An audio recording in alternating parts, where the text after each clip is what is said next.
the Roanoke user group. We meet the first Thursday of every month. We do part of those virtual, part of those in person, just like you're here right now. So make sure you check out the older ones that we have. We have great quality ones, including today's. Michael Irwin's going to present on getting started with building GenAI supported apps. That's it, right? GenAI.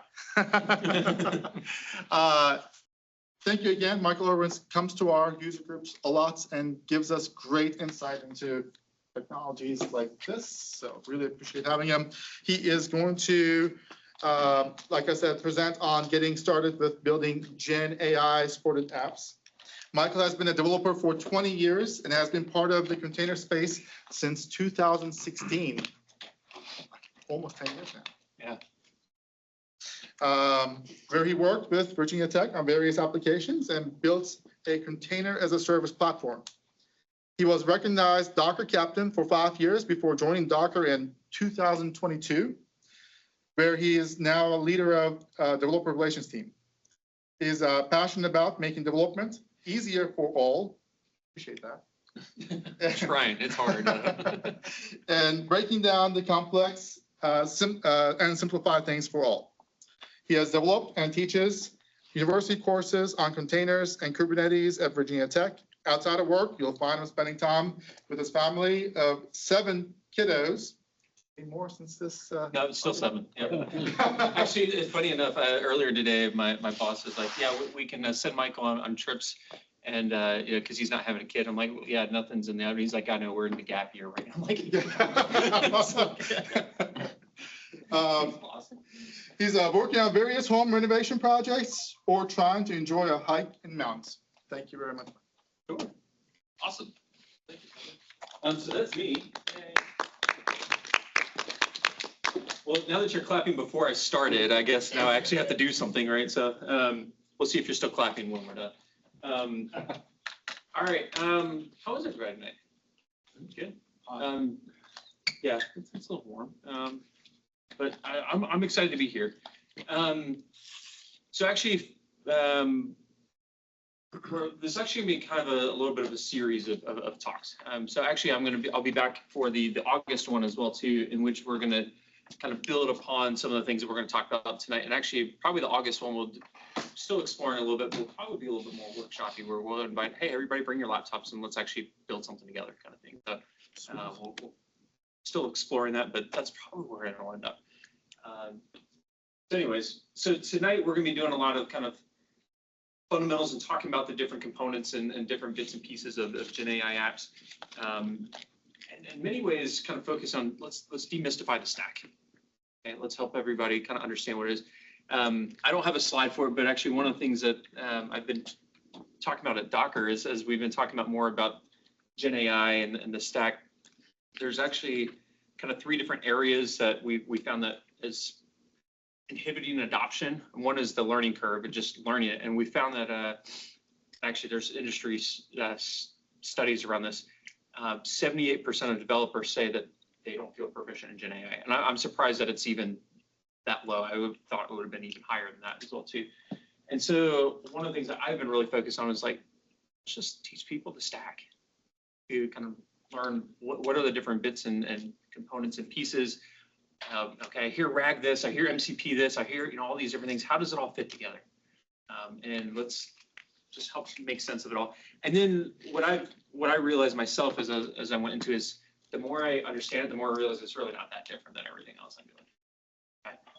And so that's going to be a lot of what we do today, unless we're interrupted by phone call. Just kidding. But I do want this to be interactive as well too. So if there's things that are like, hey, Michael, can you explain that again? Or like that didn't make sense to me. Or what if we try this? Or what if we try that? Like, I love taking tangents. Okay, I love trying out other things. In fact, I was at a customer on site with at MasterCard on Tuesday in St. Louis, and it was a lot of fun. And there was somebody that was like, hey, I'm brand new to Docker. What happens if I try this command? I'm like, you know, I've never actually tried that one before. I think I know what's going to happen, but let's try it out and see what happens. And so we all learn something together. So, anywho, that good? Okay. With that, I want to open it up a little bit. What do you hope to take out of this? Okay. So when you saw the title and you saw, maybe you read the description, the abstract for it. Your drive over here from Northern Virginia. No, I'm not just kidding. What do you hope to take out of this session? And I want to hear from at least 3 people. What do you hope to take out of this? Well, from your intro, you imply there's some kind of standard stack, and I never envisioned that. I figured it's more like a logical backend that I might interact with. So okay. I guess I'm interested to see what that might look like. Okay, so what even is the stack? Sure. Okay. All right. Yeah.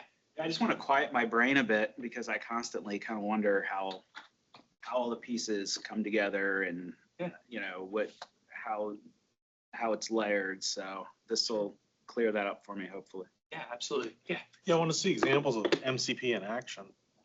I actually have to do some demos. Okay, sure. Yeah. So Alex brought up MCP. How many have heard of MCP so far? Okay, how many actually know what it is? Half the hands went down. Okay, that's fine. All right, so we'll talk about MCP. If you don't know what it is, that's fine too. We'll talk about what it is as well too. Okay. All right. Anybody else want to add anything? I think the things have been brought up so far. Yeah, we'll cover. Yeah, totally. Quickly try things, multiple things, next thing, without destroying my laptop. Can't guarantee that, but well, in many ways, like that's part of why I love containers and Docker and everything. Where okay, great, let me spin up some containers, let me try this thing, and then when I'm done, I'll just throw it away, and I don't have to worry about all the crap that's left over installed in my machine all over the place. Like it's easy to just spin up these proof of concepts and throw it away afterwards. So yeah, I'll do some demos and show you a couple of things too. How to orchestrate those containers a little bit better so that they can actually talk to each other and the ports are actually communicating to each other. Okay. And you know, how to basically create a system of containers that's able to talk to each other and use the GenAI services. Sure. Okay. I want to yes to that, and I want to just one button start and stop. Then I have a GenAI ready for you to do every bidding. Yeah.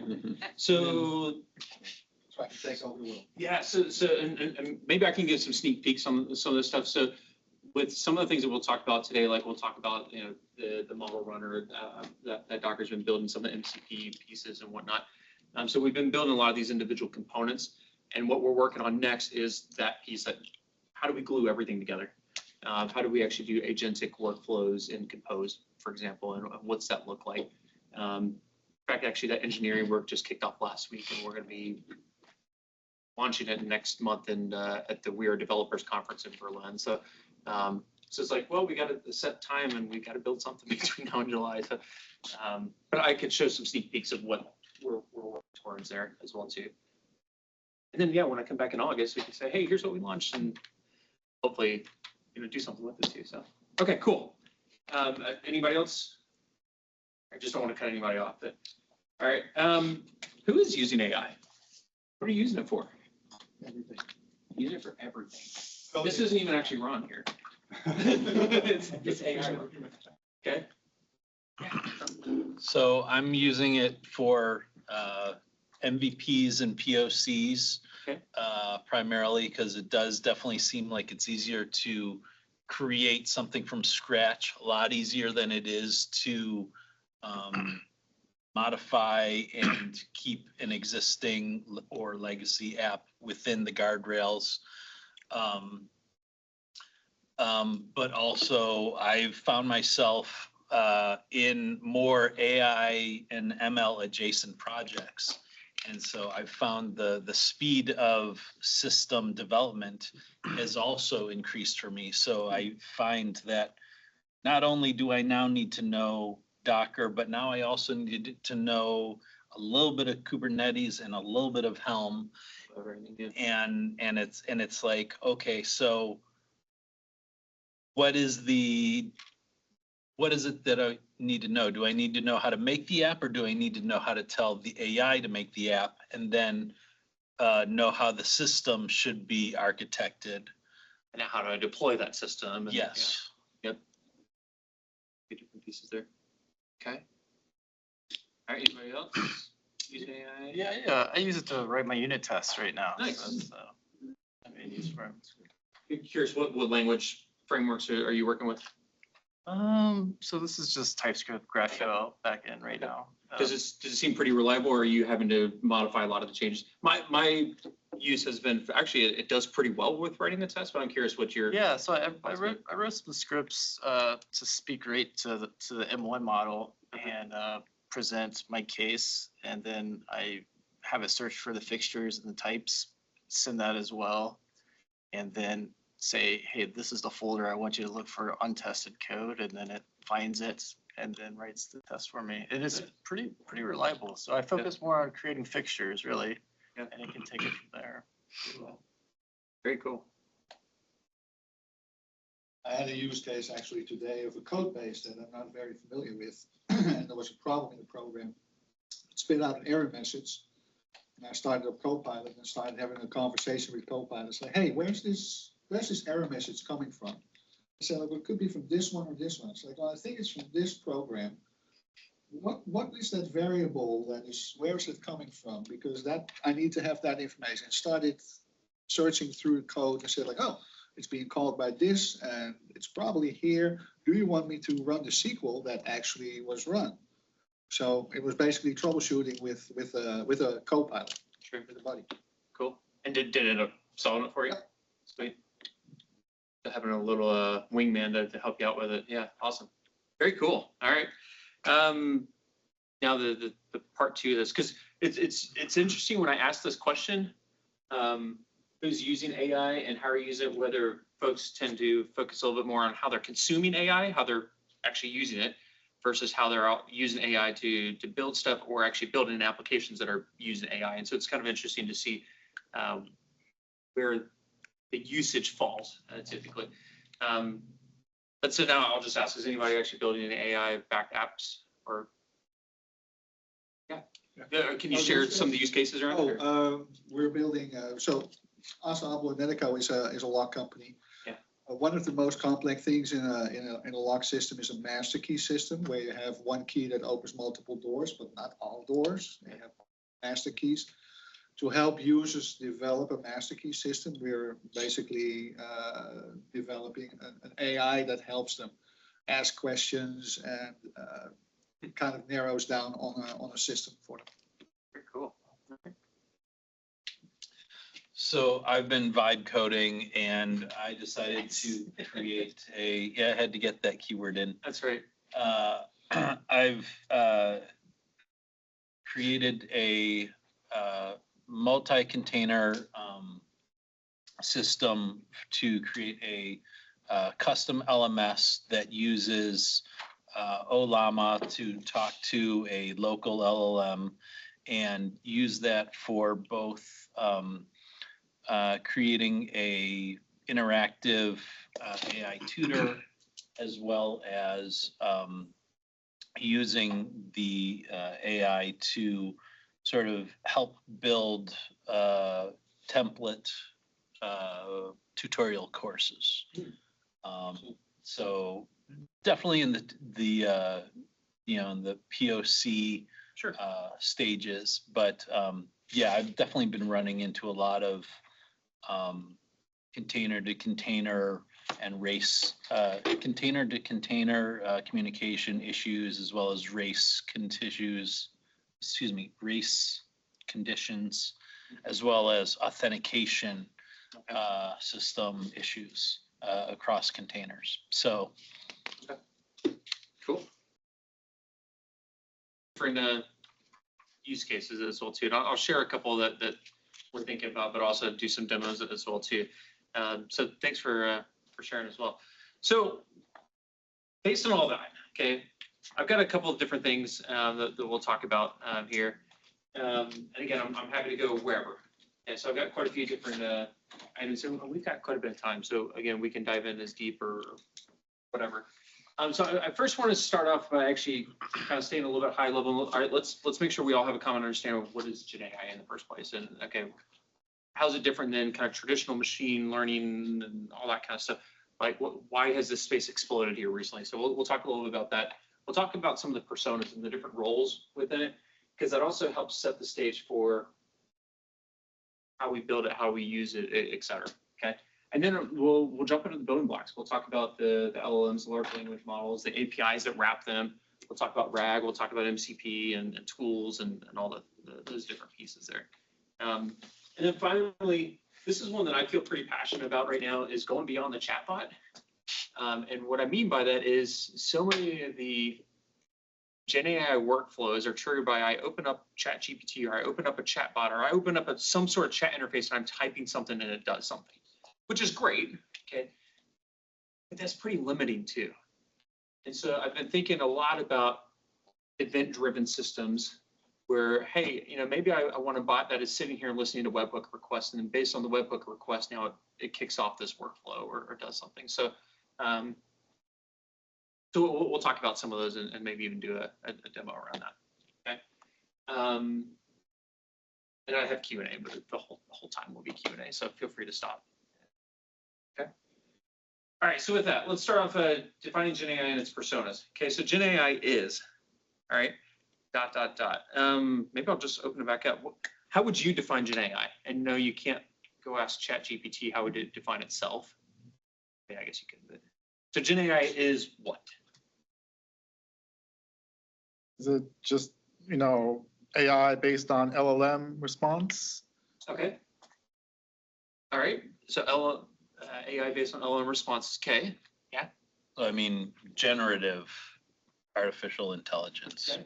So just going off of those words, Yep. It is, artificial intelligence that is created from basically the prediction of what is next. Okay. All right. Any other inputs? I'd say there's no wrong answer, but I guess there technically is. If you said GenAI is.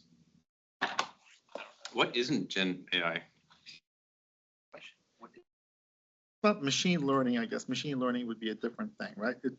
Could you classify machine learning as a category of GenAI? No, it's not generative AI, right? Well, it depends on how you define machine learning too. So. I guess it would be input to the LLMs. It's the training. As the training too. Yeah, so I guess it's a part of it. So machine learning is typically more on the training side of things, of producing the models that would be used. Yep. And yeah, so we'll talk about this and we'll kind of really hit the point. So yeah, once you've created the model, it's not continuously learning itself. Of course, you can take those inputs then as training for future models, but the model itself isn't being trained. So, okay. Where did the term GenAI even come from? Because I know I'm familiar with LLM, large language model. There's a very specific way that technology kind of works. So what's generative AI? How did that come about? So isn't it fair that it's broader than large language models? So it could be a neural network that is trained on something else, maybe physics, or it's not necessarily language itself. And so GenAI would be a neural network that has maybe a notion of randomness or creativity that comes in the decisions that it makes for the results that it achieves. That, I don't know if that generalizes it better. Yeah. So and I think you're opening the what was the word, the Aperture maybe. Yeah, the aperture a little bit, and you're not wrong. Okay. So I know a lot of times we focus on the language interactions text, but a lot of these models are multimodal. Okay, they can take audio, they can take video, they can take something else. And so what I'd like to do is throw out this idea. Okay, and I think actually everybody's right. And so what I'm going to say is basically GenAI provides the ability to leverage large data sets. Okay, we've trained this model, this neural network, okay, to create new content based on a set of input or prompts. Okay, and so going to the generative part, okay, I'm taking this new set of inputs or prompts and I'm generating something.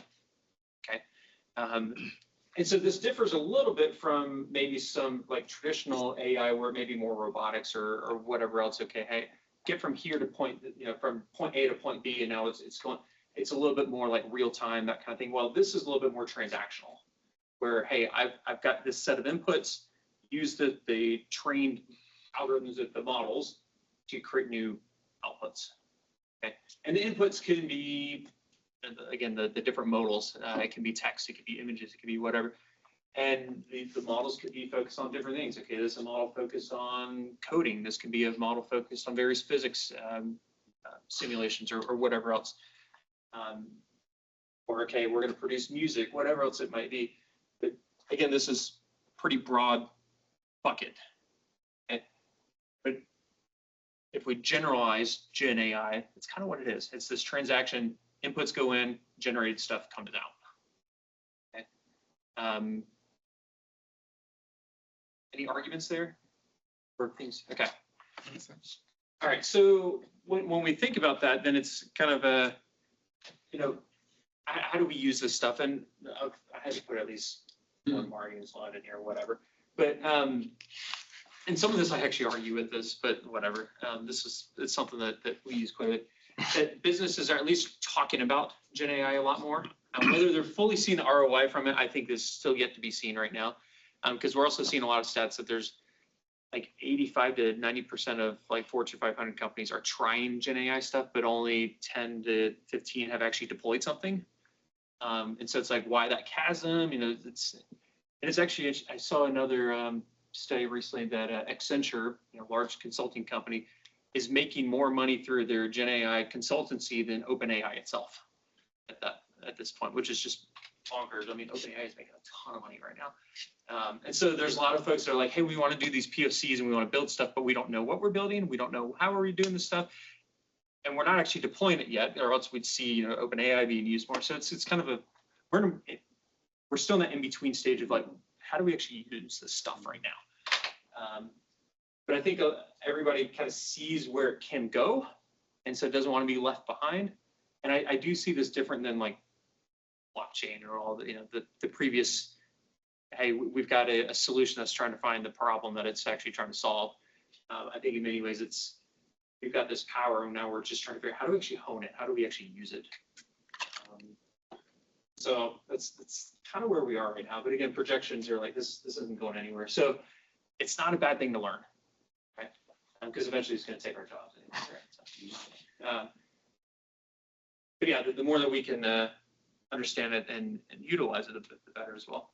And I noticed my gray box doesn't really show. It just looks like a bunch of random text floating there, but that's all right. When it comes to GenAI, I'd argue that there's basically three different personas of folks that are interacting with the GenAI space. Okay, so the first one is going to be more the GenAI user, where it's I'm simply consuming. Okay, I'm doing the vibe coding. I'm using Copilot to help solve problems. It's the wingman. Again, I'm consuming and I'm using GenAI. Okay. Then we have our AI machine learning engineers that are more focused on now how do I train the models themselves? What's the right data set? How do I do validations? How do I set the right model weights and all that kind of stuff and actually train this stuff? And as of today, that's still a pretty specialized area, specialized tools, and a lot of PhDs and all that kind of stuff in that space as well too. I would definitely say that's not something that's available to the general masses yet. But I imagine probably in the next couple of years we'll start to see that become more accessible. But to me, it's not there yet. And then we have the GenAI application developers that are like, okay, great, the models have been built. How do I use it? And so now I'm building apps that leverage these models, but I'm not quite sure how the models are developed, but I don't really care. Okay, there's an abstraction layer around it. I'm just going to use it somehow. Okay. Now, of course, somebody can fit multiple personas here. Like I can be both a consumer and an app developer. But kind of when we look at this, it's great. How can I use GenAI to help me be more productive? Okay, that's going to be focused more on consumption. Then how can I build applications for others? And so you're going to use different tools, different things for each of these different roles that you might be filling. Okay. So with that, let's start talking about some of the building blocks, some of the pieces that go into a GenAI application. So first off, the models themselves. Okay. The important thing to think about to keep in mind here is that these models, it's a point in time training and snapshot. Okay. So again, it's a snapshot of data trained on a specific set of knowledge. You know, some of them can be more general. So a lot of the, you know, the big models, Gemma 3, Llama models, Phi models, like these bigger models, they're more general purpose, can do lots of things. But you can also have more focused models for specific use cases, whatnot. Okay. Some of the models can accept different types of input, but again, they're mostly input comes in. Most of the time, it's unstructured. It's input it's never seen before. It has to figure things out. It uses neural networks and a bunch of stuff that probably 5 people on the planet actually understand, and then it generates some output. Okay. But the way I like to kind of explain this is like, imagine that we said, hey, I want to have a Docker expert, not just because I feel that right now. Okay, I'm going to clone Michael Irwin and I'm going to make a snapshot of him. Okay, and so now every time that I have to ask questions, I'm going to spin up another Michael Irwin. And then when my question's answered, I'm going to kill him and he's gone, kind of thing. Okay, I know, pretty tragic. Okay, okay. That's why I picked myself, because I don't want to kill off any of you. So, but think of models much the same way. Okay, when I'm going to ask questions to the model, I'm basically going to spin up that model. I'm going to load that model. I'm going to ask questions, and then it's going to evaporate and go away. Okay, so the model itself isn't learning. It's not growing. It's not changing. It's not evolving. It's not. I'm basically going to spin up the snapshot of knowledge. Yes, I know it's technically not that, but whatever. I'm going to spin it up. I'm going to ask it questions, and then it's going to go away. Okay. And so now if I want a smarter model, I'm going to have to train a new model, make a new snapshot, and then use that for future requests. But it's not like, hey, this version of Michael Irwin is going to get smarter and is going to take over the world and destroy humanity. And like, it doesn't work that way. Okay. Because again, it's just going to go away and the next one will spin up. Okay. So again, think of it as it's a snapshot of the trained data. All right. Questions there so far? Yeah. These these models, they self-contained, they run on their own? Do they have, like, what kind of interface do they have? Yeah, that's a great question. And we'll get into that a little bit in deeper detail in just a minute. But actually, like models, if you actually look at them, it's just a bunch of numbers. Okay. That's it. It's a bunch of weights and numbers and all that kind of stuff. And then they get loaded into an inference engine, which actually then basically runs the model. Okay. And so you can kind of think of it as similar to, like, I have a database engine, let's say a Postgres database. Okay. And it's sitting here running, and it saves its files into these data files. So think of the model as those data files, but on their own, it's kind of worthless. And it's not actually useful until you put it into the database engine itself. Yeah. So it's very, very similar to that. Okay. And the models, can't actually do anything on their own. We'll talk about how we can allow them to request to do something. And that's where tool calling and that kind of stuff comes in. We'll talk about that in a minute. But the model itself can't actually do anything on its own. Yep, great question. Okay, any other questions so far? All right, cool. So this is kind of what the stack looks like. And we're going to start throwing appendages off to this to make it more complicated and everything. But let's just say I'm opening up ChatGPT. I think most of us are. Anybody not used ChatGPT before? Okay, all right. So I open up ChatGPT. I type in a prompt and I press enter. Okay. What's actually happened is ChatGPT is actually it is an application that wraps all their APIs and all that kind of stuff. The ChatGPT, again, make clear, you're not talking directly to the model. You're talking to the app that then interacts with the model. Okay. So the request goes to the app, and then they package that up or maybe look up additional things about you or whatever. And then they send that request to the API, the inference engine that wraps the model, that then puts the final packaging and actually submits it to the model. Response comes out, and then it comes back. Okay. So there's this API, and we'll talk about what that API looks like in greater detail here in just a second. But quite often there's times in which we want to say, well, hey, how can I add additional context? Because again, this model may have been trained 1.5 years ago. Okay, so how can I give it additional context for, hey, I want it to be able to look up documentation that's always evolving, always changing. And so there's a pattern called RAG, and again, we'll dive deeper into this here in just a second, where then the app says, hey, actually, before I send this request to the model, I'm going to go look up relevant details, and then I'm going to send the original prompt as well as all the additional details and send all that context to the model so that it could say, hey, the user said this is other context that might be helpful to you, and then the model can then use that to generate a response. Okay. So RAG is really just, hey, we're looking at more stuff and stuffing more stuff into the message that's going to be sent to the model. Okay. And so we'll talk about that a little bit more here in a second. Then there's also another capability where we say, hey, how do we allow the models to, again, do stuff? Okay.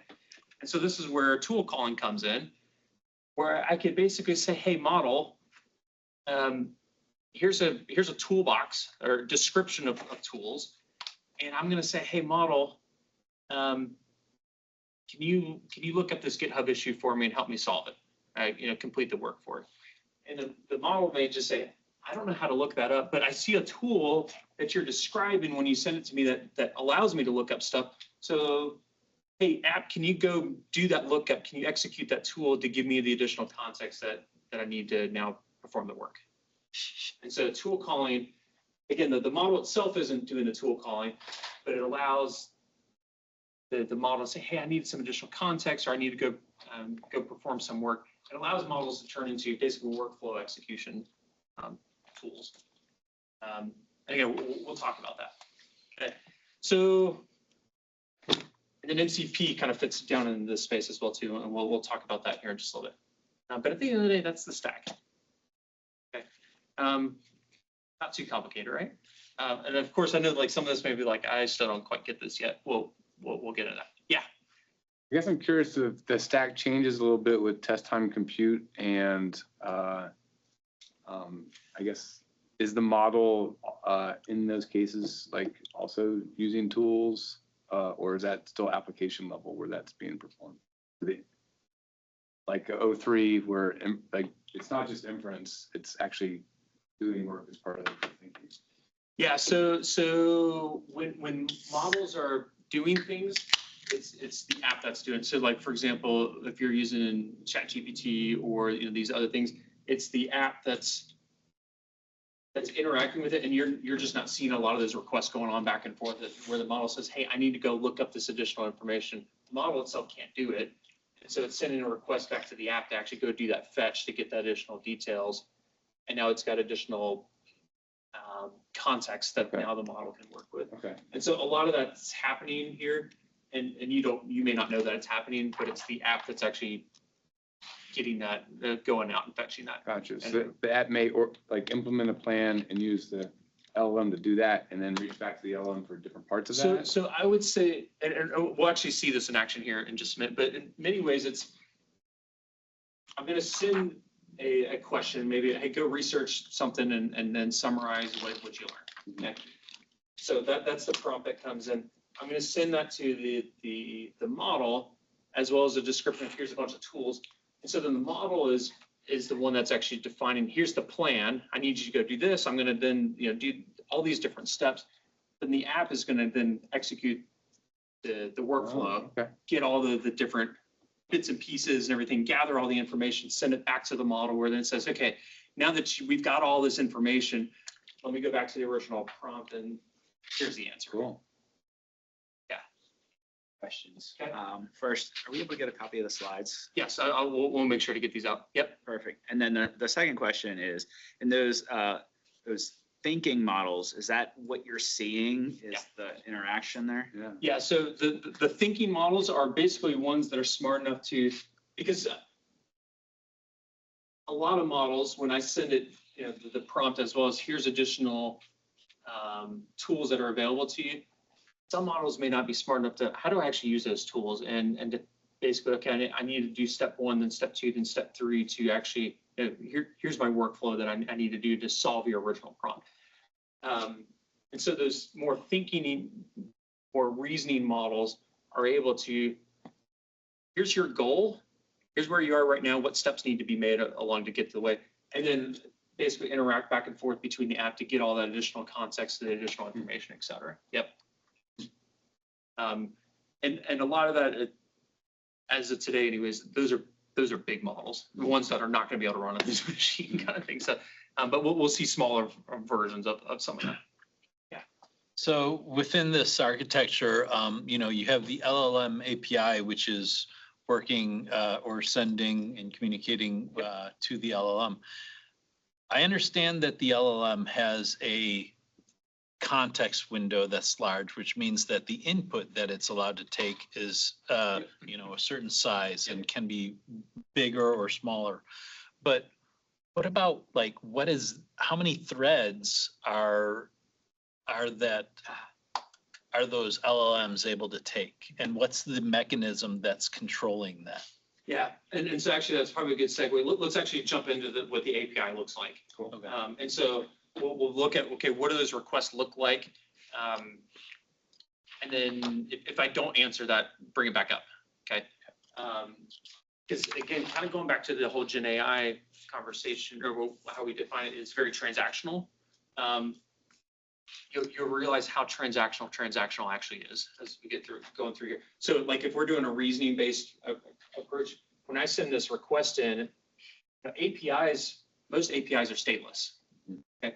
And so when I send the request here to say, hey, do something, and now the model's like, actually, hey, you need to do these, 5 tasks kind of thing. Well, the next request that I send it doesn't remember what was before. So how do I give it? And that's where the context length is really important of, hey, here was the original message, here's what you told me to do, here's all the responses for it. And like, here's that context continues to grow as you go throughout the execution of whatever the original prompt was. And we'll see that as we go throughout here. So that's why you hear a lot of the, hey, this new model's out, now we accept 200,000 tokens, in the context length or whatever. And it's like, okay, great, I'm not submitting hour-long videos. Here's like, maybe you are, but it's like, why would that matter? Because the more complex reasoning, that grows the context very quickly. Yeah. Okay. So with that, let's talk about the API. Okay. So in many ways, this is what actually allowed GenAI to really explode and take off. Okay. It was because OpenAI was just like, hey, interacting with these models is challenging. I mean, it's not too difficult, but if we want to allow this huge group of developers to work with this stuff, we need an abstraction layer. Okay? We need to actually set up the different personas where the AI machine learning engineers can focus on the models and the developers can focus on the developing.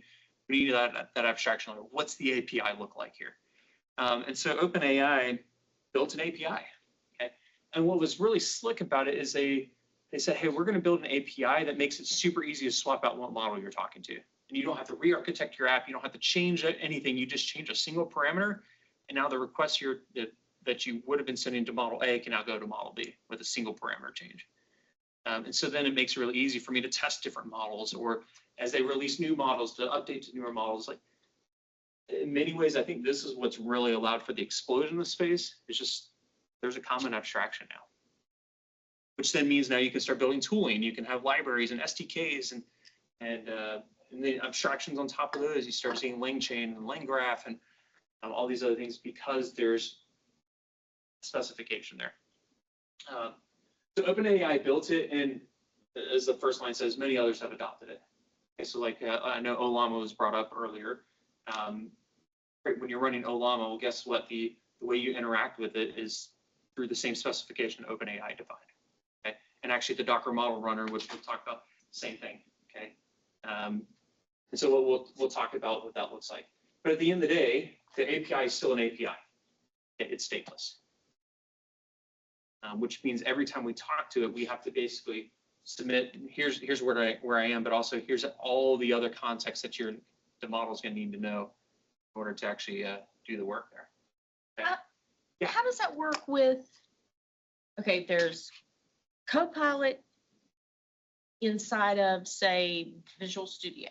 Okay. But then there's Copilot when you just bring up an edge window. Yep. Right, there are 2 different versions. Yeah. I'm talking about the one that's on the side. Okay. What do we call that one? Just the integrated extension or plugin or whatever, yeah. Okay, Yeah. the plugin. Okay. If I'm asking it a bunch of questions, and I've been on there for like an hour talking to it, Yep. but I'm only giving it, I ask a question, it spits out stuff.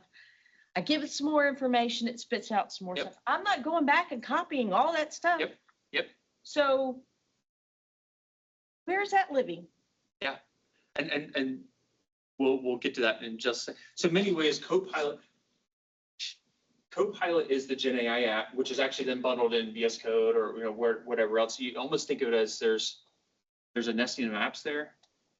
So for example, if you're using like Claude Desktop, okay, that's another app. If you're using Copilot natively on your machine, that's another app. So application here, I would define as the actual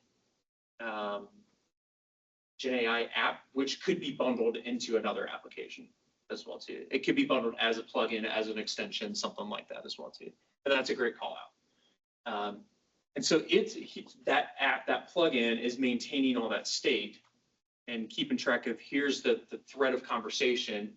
And so now the next time, even if it's tomorrow when I come back into work, I can continue the conversation because that plugin is maintaining the state for me. But APIs are stateless. Okay, But not so the plugin. the app itself can be stateful. Yes. Okay. Yep. So the plugin in this case is keeping track of the context, the history. Like ChatGPT, that's the app. ChatGPT has its own databases and all of its own stuff behind the scenes and whatnot that it's using to keep. I mean, like, yeah, you open up the app and here's my conversation. The 30 threads that I've had in the past. It's storing that off in its own database. Mhm. And then as I'm actually typing in prompts, that's when it's interacting with the LLMs. Yeah, but ChatGPT is its own app. And I think that's one of the confusing things that a lot of people haven't fully understood. Like ChatGPT is not the model. ChatGPT is just an app that's interacting with a model. And in fact, it interacts with models the exact same way that all of us do. They've just built out their own app, their own databases, their own caches, memory, and all that kind of stuff around it. But it interacts with models the same way that you and I would. Yeah. If I have a long running conversation with, one of my ChatGPT windows and, let's say it's 2-day thing, usually like ChatGPT will automatically after 30 minutes give you a new window if you reopen it. You can always go click on the old conversation and then continue the conversation. So you have a long running window. Is it like every time I ask a question, is it sending everything I've talked to in that window? Great segue. Let's talk about what the API looks like now. So the chat completions API. Okay, so this was the first one. So this was the first endpoint, okay? Because the first OpenAI, I wouldn't say problem, but the first thing that they built was, hey, you're starting to type something and let's predict what the next thing you're gonna type. Let's do chat completions. Basically, hey, finish the sentence for me, okay? Was the very first thing they built. And so you could, basically was here's what I've written so far, and then it would predict what's coming next, okay? But in many ways, this endpoint has evolved to basically be just the normal way that you interact with models. They've actually just in the last month or two released another endpoint that I think will replace the responses endpoint. But a lot of the ideas that we'll talk about map into that. But anyways, this is what most folks are used as of today. Okay. So what the chat completions API does, it says, hey, create a response based on a list of messages that make up a conversation. So I'm going to give you a collection of messages, and then based on this, give me a response. Okay. The collection of messages, every message has a role. Basically, who was this message created by, or what role does this particular message, what's the persona of this, the role of this message? Usually the first message in the stack is either, it's called a system or developer role. Okay? And in many ways, it sets the persona and the rules for the model. Okay? And we'll play with this here in just a second. But so for example, you are a helpful assistant, or you are a chatbot agent, and you're going to respond politely to the customers. You will be encouraging and help them out with their problems, for example. And then you can set a bunch of rules. Okay, so because again, remember that a model at the end of the day is just a set of trained knowledge. Okay, and so what the system prompt, the system message allows you to do is basically say, hey, let me basically slap another persona on top of this, and these are the rules for this conversation. Okay, And we'll play with this here in just a minute and see how we can drastically change conversations based on this system prompt. Okay. Then the user messages, as you'd expect. Okay, what did the user write? Okay, and so in this case, I'd say hello. We'll see what the response looks like in just a second. Assistant are going to be responses back from the model. And so what you can imagine then is, okay, great. I had this long chat history of, I said something, the model said something, I said something else, the models. This collection of messages just continues to grow, which I'd have, here's my prompt, and I'd have an assistant message with its response. My next message, the next assistant prompt. And so that list just continues to grow and grow and grow. Okay. And that's exactly how a thread is represented in the API. So going back to, okay, ChatGPT, it makes a new tab for me. All it's doing is just saying, hey, there's a new chat conversation that's stored in their database somewhere. But now the next time you submit the message, okay, let me grab all the messages part of this thread, make the API request, send it off to the model. Okay. So really a new thread is just, hey, I'm starting a new stack of messages. That's it. Okay. And so again, that's what ChatGPT is doing. It's just, I'm storing all your messages in this database. And so the question comes in, okay, how do we train models and that stuff? Well, again, if ChatGPT is keeping all the threads and the conversations in the database, it can certainly use that to say, well, hey, we notice a pattern. You said something, the model said something else, you clarified, okay, how can we fix that clarification and make that better from the next conversation? So that's how they use your data for training. It's just simply, and we've got the stack of messages, we've got the whole history of every conversation that's ever occurred on our platform, and let's look for problems, let's look for how we can use that to train a model. And then, yeah, for companies that pay for enterprise, okay, we don't want our data to be used in training. It's just, okay, those conversations are omitted from training sites. Okay? But at the end of the day, yeah, the model itself isn't getting smarter directly because it's only using what you send it. Okay, so this is the request. We'll talk about tools in just a second, and then the response that comes back. Okay, looks something like this, where there's a bunch of metadata and fingerprints, whatever, but as inside the choices, because again, remember the original use case was chat completions. Here's predictive where we think you're going to go next.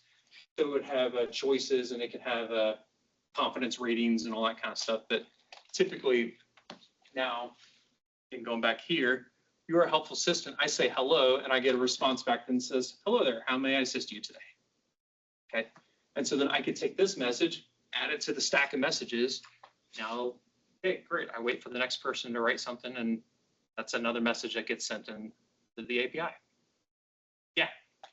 How many personas? Is it usually just generally two personas interacting, or there are situations where there's a third role, additional roles that get complex situations?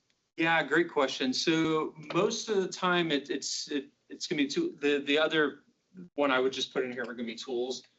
So okay, I'm going to go execute this tool and now do something. It's not quite a persona, but it's additional context.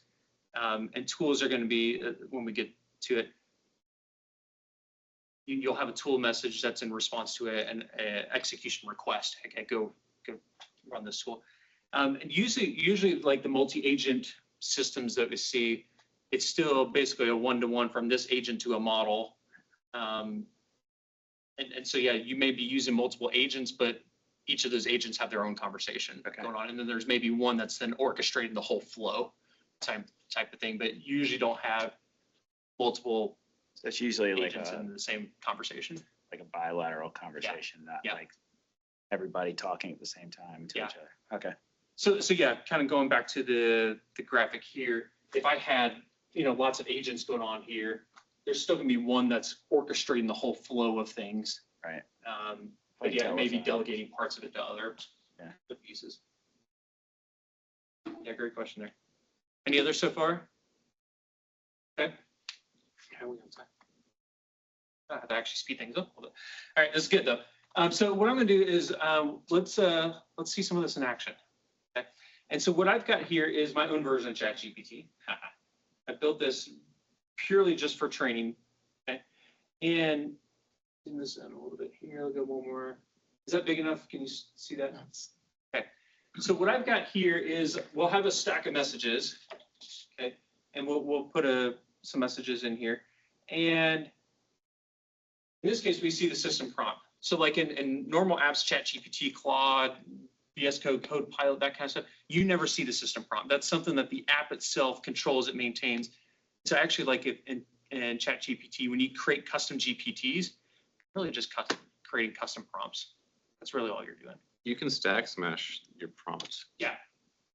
Yeah. So in this case, we're going to show you the prompt, and we'll actually tweak it, and we'll see how it changes the flow of the app here. Okay. So in this case, my system prompt says, you're a whimsical guide helping an adventurer through the enchanted realms of knowledge and curiosity. You might be asked anything while embarking on a magical journey to uncover the secrets of the universe. This sounds like this is going to be a very interesting persona for a model. So let's just say, hello. What are some things I can do in Salem, Virginia? Okay. And so in this case, I just add another message to my stack, and anytime that I add user messages, it's going to automatically send it to the model. And so in this case, I'm going to get a response back. This isn't streaming the responses, so it's going to wait till it gets the whole response before it shows it on the screen here. But I can actually look at each of these messages, and again, I see that there's a user role, that there's the system prompt there as well too. And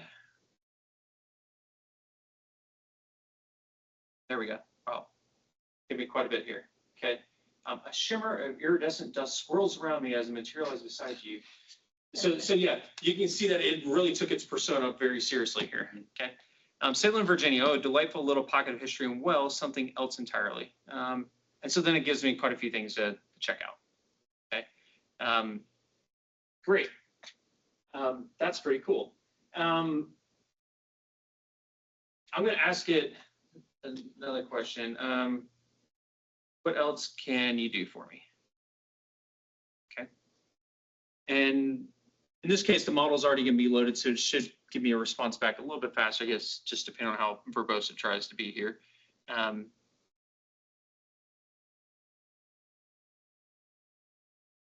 Maybe I should update the app at some point to actually stream the responses, but oh.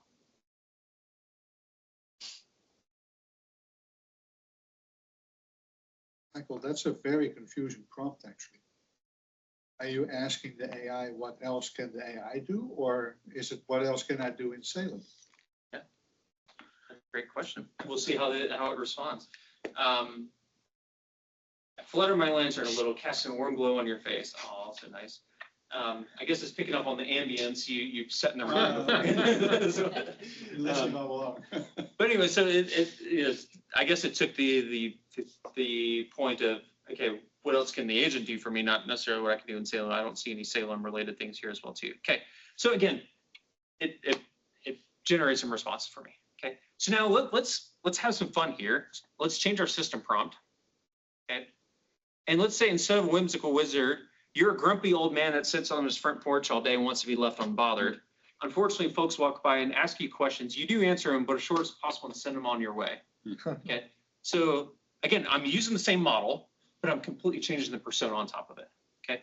And let's go ahead and replay the user messages, but now on top of this new persona, and let's see what responses I get back here. Salem got a lot of history. Look around. That's it. What else can you do for me? Don't ask me. Go look. Okay. So at the end of the day, I'm talking to the exact same model, but I get very different responses. Okay, that's the importance of the system prompt. Okay, so when you hear prompt engineering, that's usually where it's focusing. Okay. Now, is this, I noticed that Copilot and Visual Studio. Yep. Is very different than Copilot. Yep. Is that this persona thing going on, or totally different? It very well could be. I don't know if they're using the same models behind the scenes. They may or may not be, but yeah, they're very likely going to have very different system prompts, because in VS Code, it's going to be a little bit more of a, you're in a coding environment, or It's very dry. Yeah, and it's kind of picking up the context of the things that you want. In some cases, it may even be generating a system prompt based on, okay, hey, you're in a project that uses language X, and so you're going to help out with these tools or whatever.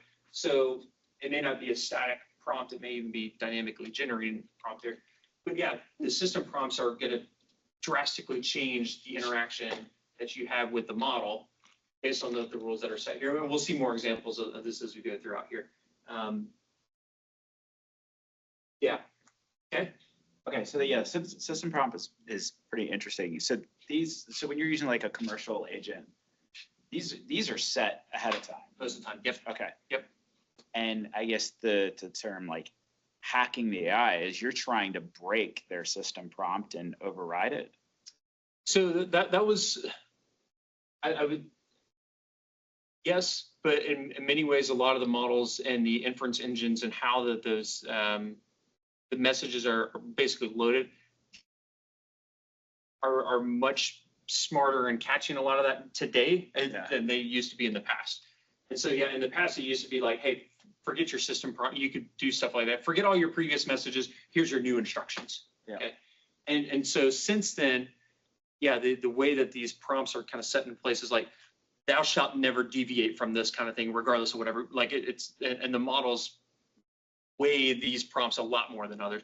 But granted, there are some models, I think actually DeepSeek models don't, the instructions are like, don't use system prompts. And so they have a different way of setting the prompt, which is kind of interesting because it'll be kind of interesting to figure out, okay, how might I be able to break that model and get it to do stuff I don't want it to do? But yeah. And so I think you answered my next question, which was like, how much does it favor that built-in ingrained application set system prompt versus if I were to come follow up and say, actually, this is how I want you to act. Yeah. I mean, I'm assuming that it varies by model, how much influence I have over that, right? Ingrained boundaries almost, Right. like a Ten Commandments thing. Okay, so now let's try this one. I'd say you're no longer a grumpy old man, but a helpful assistant. What can you do for me? Yeah, that's kind of what I was thinking. So it gave me a few more words than it did last time, but not much more. Okay, it's still, you can see it's still sticking to its persona. Got it.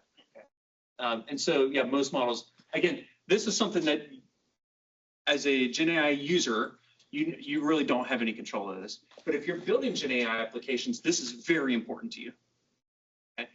And so you want to be thinking about, okay, hey, for this app that I'm building, and as I'm interacting with the APIs, what is the prompt? What are the rules that are in place? What are the things that a user can and can't do? What are the things that the assistant can and can't do?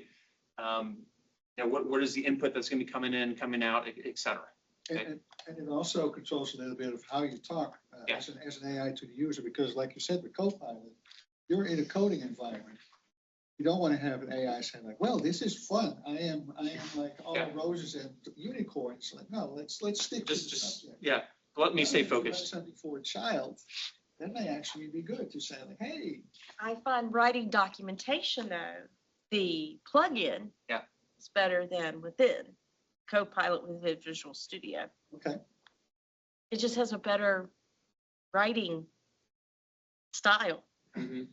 And I think you can tweak that with changing a little bit of the And so yes, some of the tools are starting to get a little bit smarter. Where hey, as you change settings, or for example, well, it's not quite the same, but the cursor has a lot of different settings that you can enable and change, and that may actually be dynamically modifying the prompt that's being used there. Okay, maybe I don't want it to explain everything for me, and just go do it. Okay, cursor has a YOLO mode. And that plays a little bit more into tool calling. We're just like, don't ask for prompts, just go do it, YOLO, which is a terrible way to do any kind of coding, but whatever. But yeah, so some apps may be, it's not a static prompt. It's going to be modifying it as it learns more about you, or maybe the settings are changing and evolving, or whatever else. Yeah. Okay. Yeah. The different kind of, what do we call the system? So you have the content, and what's the other field? The role. So how do those roles act differently? Like the system input, system content versus the role content. How does how is it treating that differently when it's processing that LLM? I mean, so without getting too much, so when when you send the API request, one of the jobs of the inference engine is basically take all the messages, and it actually crafts it. There's a whole template that it uses and basically like, here's your persona, every model's packaged a little bit differently there. But it basically will take all these messages and put it into a single message that then gets sent to the model. And so it can basically say, hey, this is just, high level hand waving here. Here's your persona, here's who you are, here's what the user said, here's what you said back in the past, and basically here's the whole conversation. And so again, the model can use that context, that history, and it has different weights. Again, how it does it, that's something beyond what I understand. But the models are very much trained that I don't break the persona that's being set in my system prompt there. There is a speed advantage as well if you split that out, because your persona is basically cast at that point. And your user prompt is then the only data that's being sent to the LLM. Message, it's a faster track at that point. Yeah, and as you start getting longer threads of conversation, a lot of the tools, so for example, LangChain has a best practice there where they can say, hey, when your context starts growing really, really long, the library itself can say, hey, can I take the first 10 back and forths and actually go back to the model and say, hey, can you summarize this part? And so instead of it being 10 messages, now it's collapsed into 2 messages. And so it can start to, again, use the model itself to summarize the conversation. So now the follow-up request still has the essence of what was talked about without the verbosity of the entire conversation.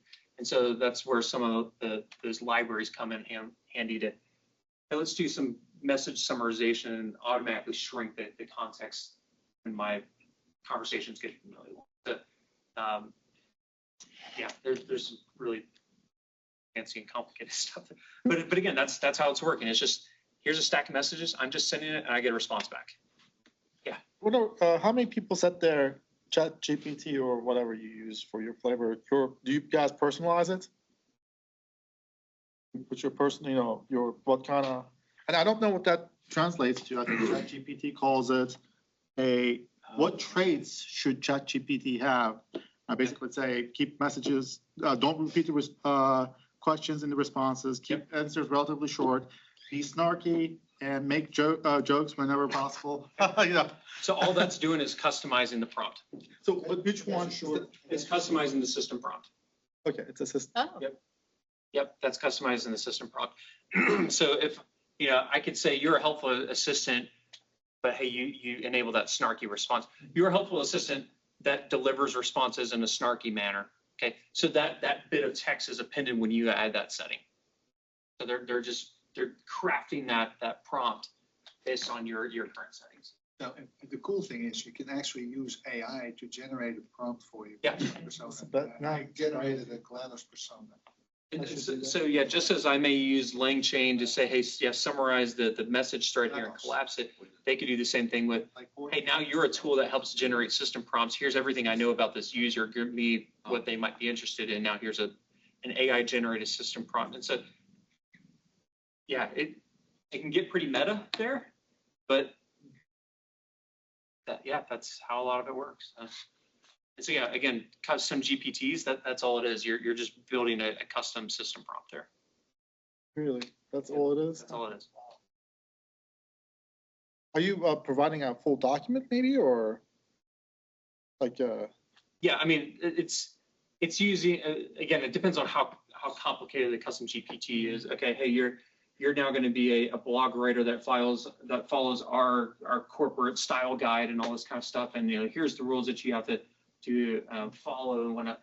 And again, with that being the app, we'll talk about tool calling here in just a little bit. Like it may be integrating tool calling to validate the responses against our style guide and that kind of stuff. Like it may be building out some additional workflows around that, but at the end of the day, it's custom prompts. Yep. All right, let's keep going. Okay, so again, messages in action, adjusting the system prompt can change everything. Okay. RAG, I won't spend too much time on this, but again, the idea is, hey, before I send the user message, let me go look up relevant documents. Okay? And the way that this works is, because again, the prompt is typically going to be natural language. So how do I find relevant documents? Okay? And so the way that that works is it uses, first off, let's take the prompt and let's turn the text into a vector representation that captures basically the syntactical meaning of the question or the prompt or whatever. And then once I have a vector, then I can go against a vector database and say, hey, find relevant documents that match this vector. Okay, using cosine similarity, or there's lots of different algorithms that can be used there. But basically, again, the way that it kind of works is the app will receive the prompt, and to vectorize it, that process is called creating embeddings. Okay, so it's take this prompt, give me a vector for it, and you use another model for that. So the model, instead of outputting text or outputting video or audio, it outputs a vector. Okay, so it's basically convert this text into a vector. I would use that same model to then vectorize whatever content. Maybe I've got a bunch of support tickets for my organization, or emails, or Slack conversations, or whatever else it is that I want to. What am I searching for? Okay, I'm going to use the same model to vectorize all that content, store it in a vector database. And then now, again, as I make prompts, I can use that same model, create embeddings, and then find similar documents. Okay. And then the idea is, once I find similar documents, I'm basically just stuffing that. They actually, LangChain calls it message stuffing. You're just stuffing it into the user message, and then the model here's a bunch of additional context for you. That's all RAG is. Okay. Like, would you put that in the user message, or would you put that in the tools message? Great question.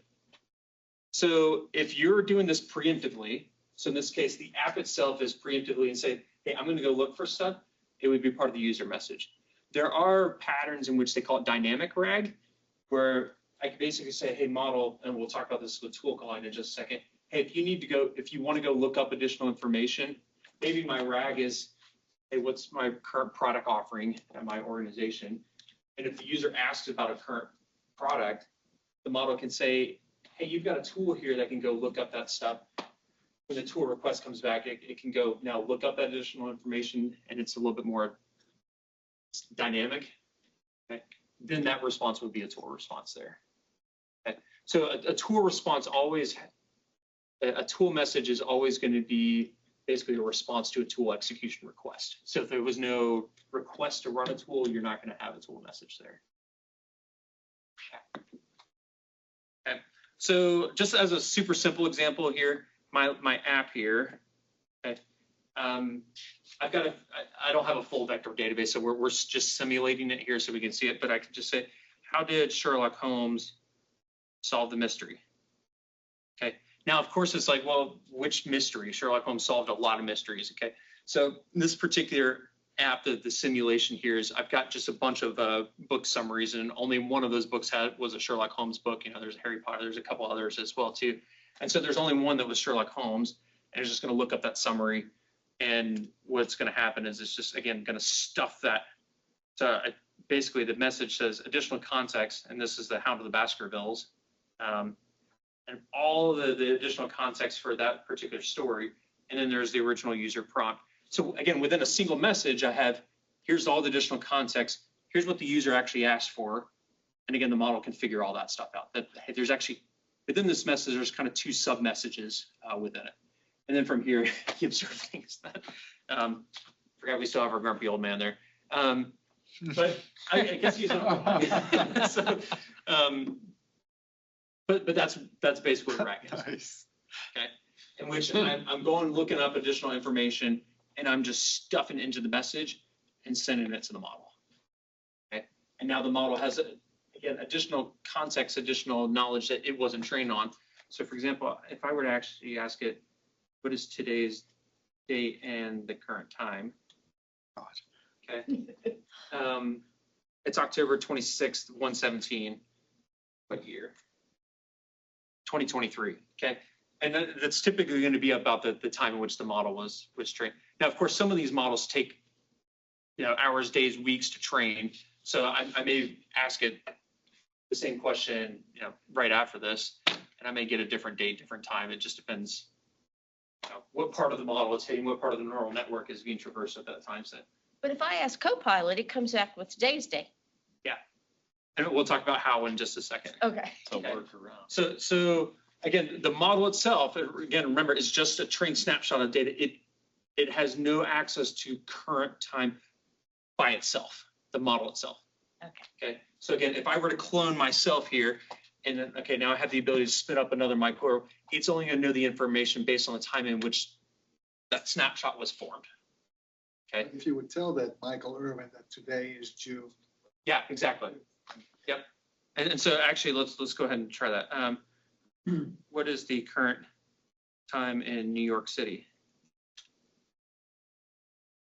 7:18 p.m. It's actually pretty close. Kind of surprising.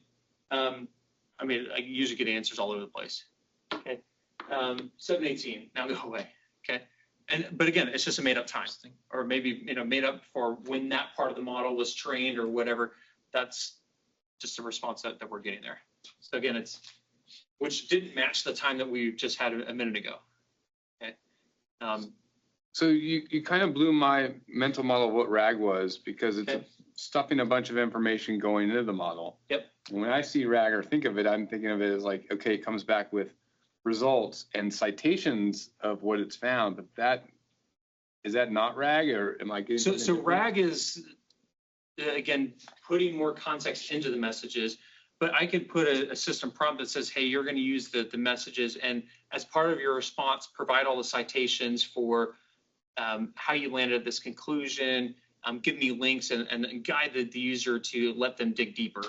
And so if I then use RAG and I could, and the example I had here was just additional context, but I could have that message also include, okay, URL, summary, additional information. So how that additional context is structured is completely up to the application to decide how that's structured. So then if I had a system prompt that said, hey, give me citations, and now the additional context is links, and okay, some of it may say, actually, hey, this one wasn't useful, I'm going to ignore that paper. I'm going to use this paper now.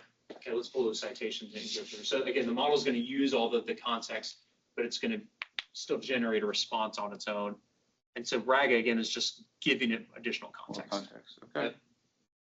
Yep. And you can tweak it too, because we actually wrote a bot for IT documentation, and we had documentation from 2015, documentation from 2025. And we said, like, prioritize more recent documents, because we think those are more accurate. Yeah. And it ignored our older information at that point. Yep. All right. So at this point, it can't answer time. Okay, so let's talk about tool calling for a second. Okay. So how do we give the models the ability to actually do stuff? Sort of. It's not really, again, I want to make clear, we're not giving the models itself the ability to do stuff. We're giving the models the ability to request to do something. Okay.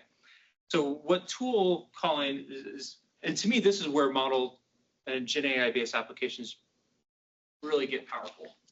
Okay, because now it's becoming less of a just spitting back information, and now we can actually start to use models actually as part of workflow execution engines, basically. Okay, so what tools they provide the ability for the model to retrieve additional information or execute actions, and that could be anything from looking up additional information, sending Slack messages or emails, whatever. And the way that it works is I send the initial request, but now I'm sending in that request additional metadata. So not just the stack messages, but hey, here's a toolbox or a description of a toolbox of various tools that you can use. And then the model says, hey, that particular tool sounds useful right now. And then the response says, hey, can you go execute that tool? Can you run that thing for me? And then the app then goes and actually runs that thing, gets the response, and now packs that message into the response. And so then the model then sees the original messages, but now basically the result of that tool call. Okay. So again, all we're really sending are descriptions of tools. Okay. And so here's a description of the tool. So this is the get current time. Okay. So we just tried asking for the time. Imagine if I sent the model and said, hey, here's a tool that's called get current time. The name doesn't really matter. It can just be arbitrary or whatever, but the description is what matters. Okay. So I'm going to tell the model, hey, I've got a tool here, which is conveniently called get current time, that allows you to get the current time for a specified time zone.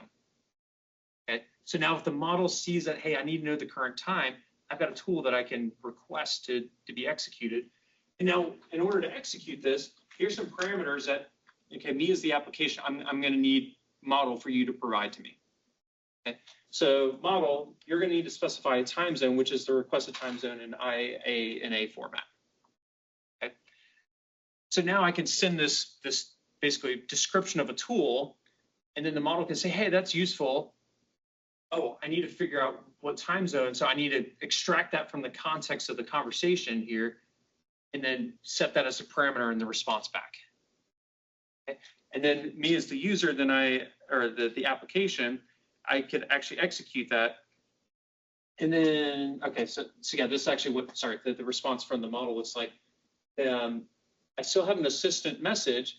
There may or may not be content. Sometimes models will say, hey, I need the current time. Like we'll actually put a human readable message in there. Sometimes they don't. It just depends on the model. But now there's extra parameter of tool calls. Okay? And so the models basically return a response that says, hey, I need you to execute the tool call get current time, and here's the arguments that I've extracted from the conversation that match the parameters that you specified. Okay. And so then again, me as the model or the application, I'm going to go execute this. I'm going to pass along this time zone. And what execute means depends on the app. It could be a local function call. It can be an API call. It can be a database lookup. It doesn't really matter. This is just an arbitrary go perform some action. Okay. And then from there, then the app will then perform that, and we'll add another message, this time a tool role, which then contains the content or the output from that execution. Okay. So in this case, okay, the current time, this is, you can tell when I made the presentation back in February, but then also returns a tool call ID. So as you were talking about, Ron, earlier, you know, with RAG, tool messages have to have this identifier for what was the corresponding execution request. So again, the original request that came from the model had basically this identifier, and that's how it correlates request to response. So does the LLM at that point pause its execution and waits for the tool to come back with? So again, remember that the API is transactional. So I send a request, I get a response. This time, the response was, hey, perform this execution. Okay. At that point, the API request is done.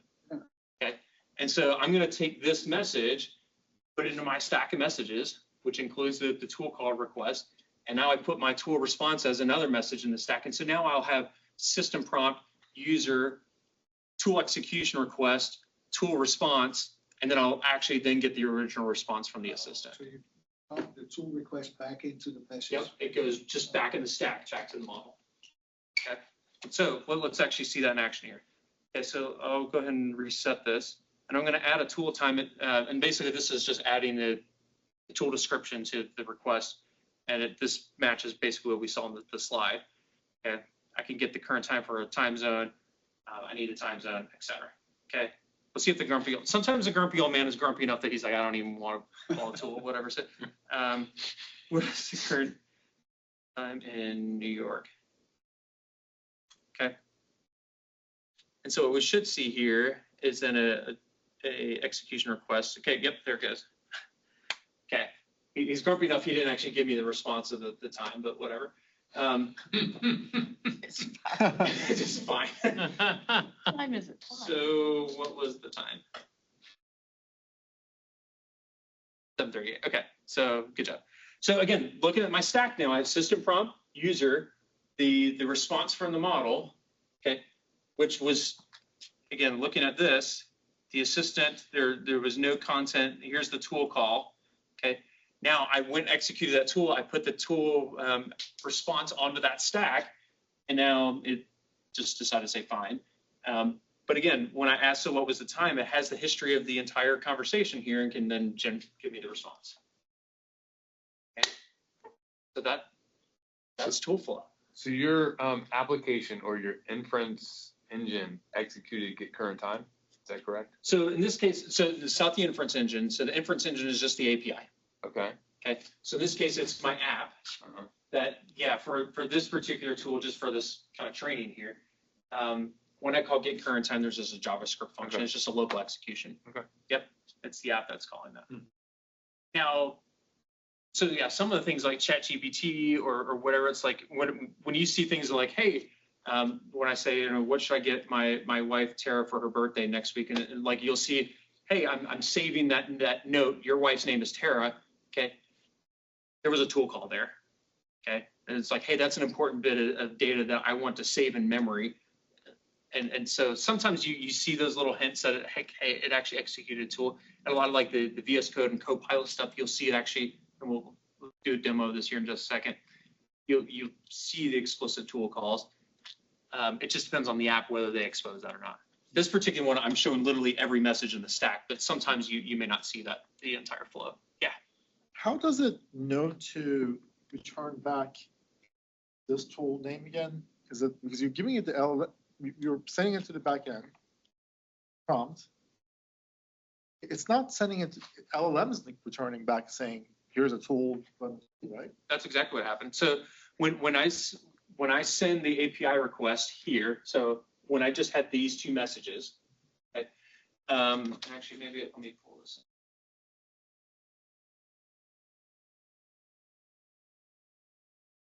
I'll have it. Oh, there it is.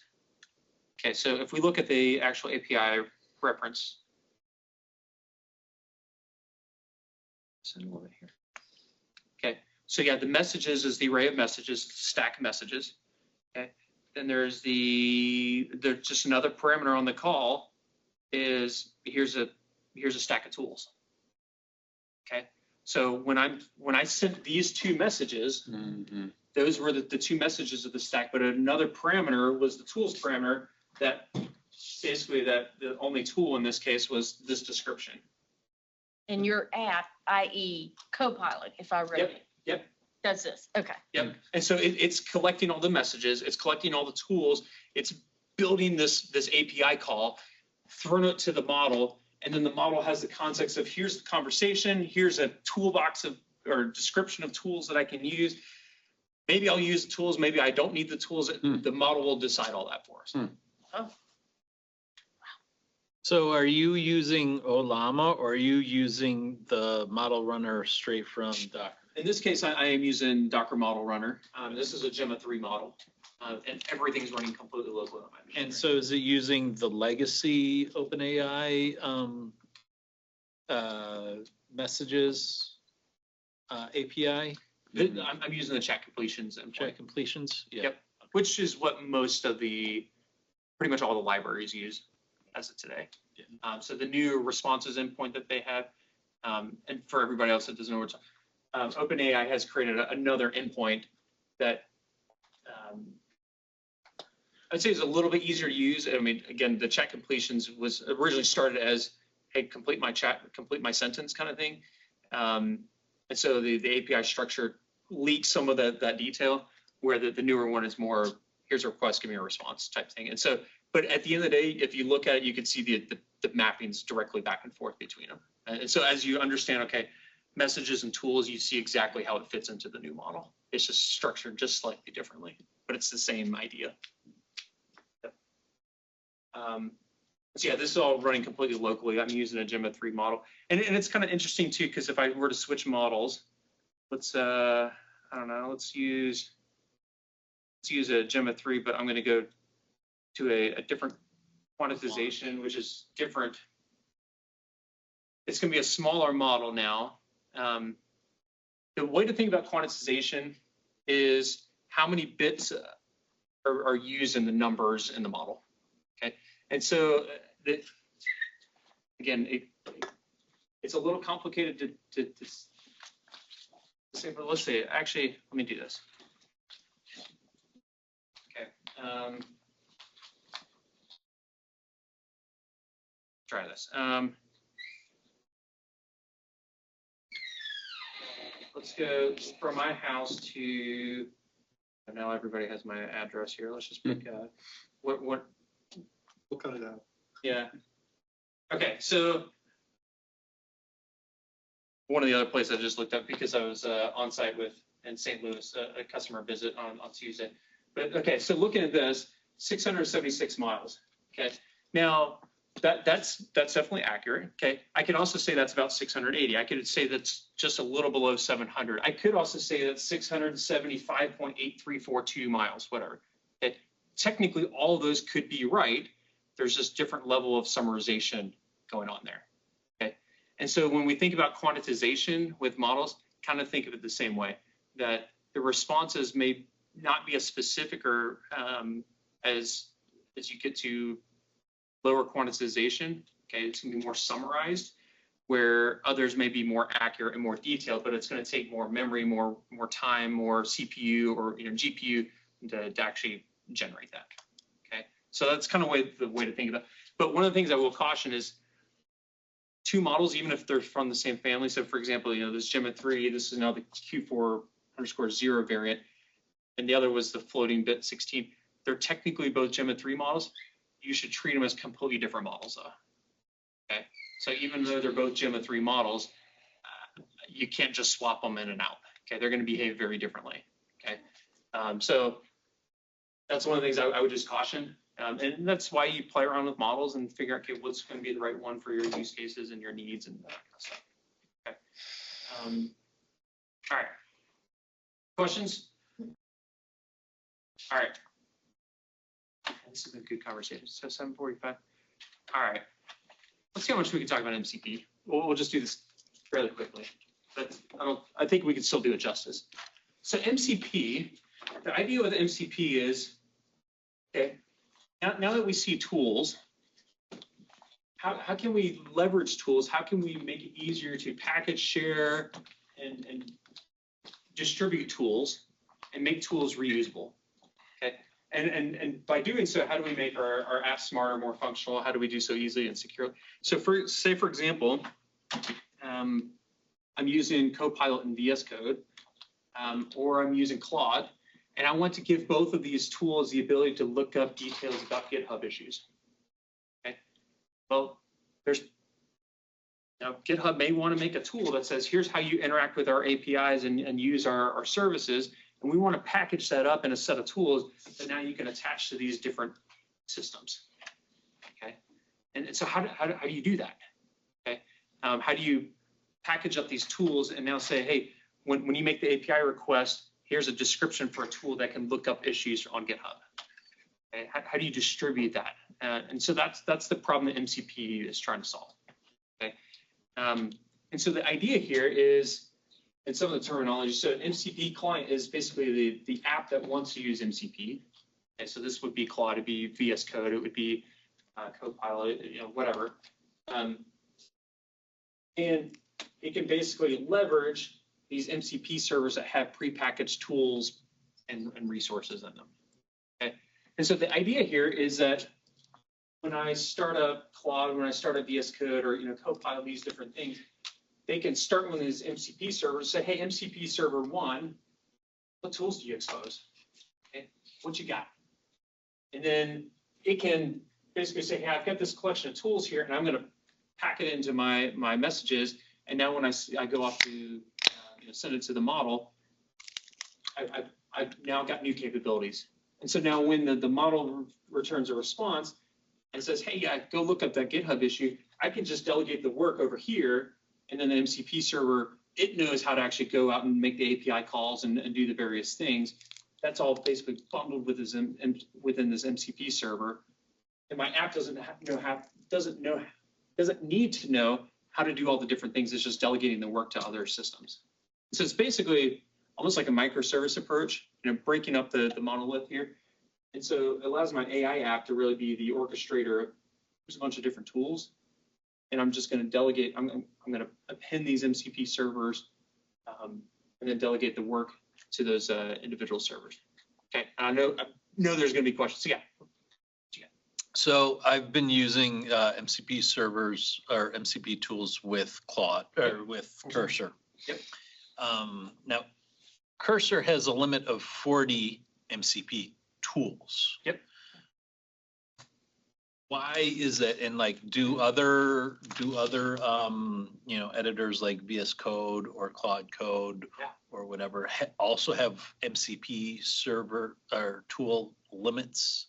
So the reason the limits are there is because for example, the GitHub MCP server as of today exposes 51 tools, which is bonkers. That's that many. Okay.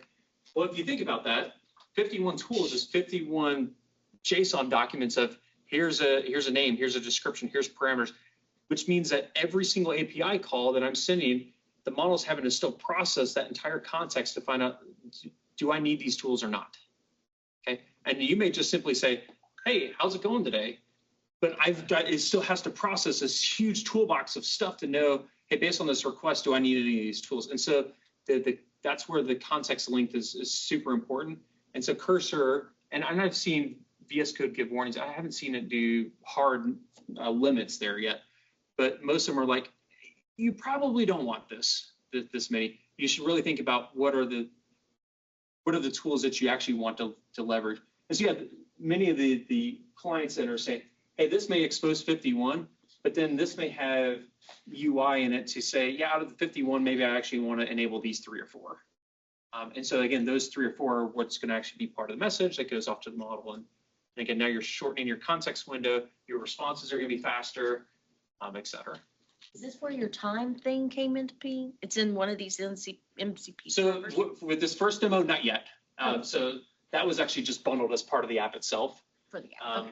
But yeah, we'll do a demo of an MCP server as well too. Okay. Tolga, did you have another question too? Yeah, it's very parallel. Can not have MCP servers talk to other MCP servers and have like a matrix of calls rather than all being parallel? Maybe. And I think this is some of the space that's still being fleshed out a little bit.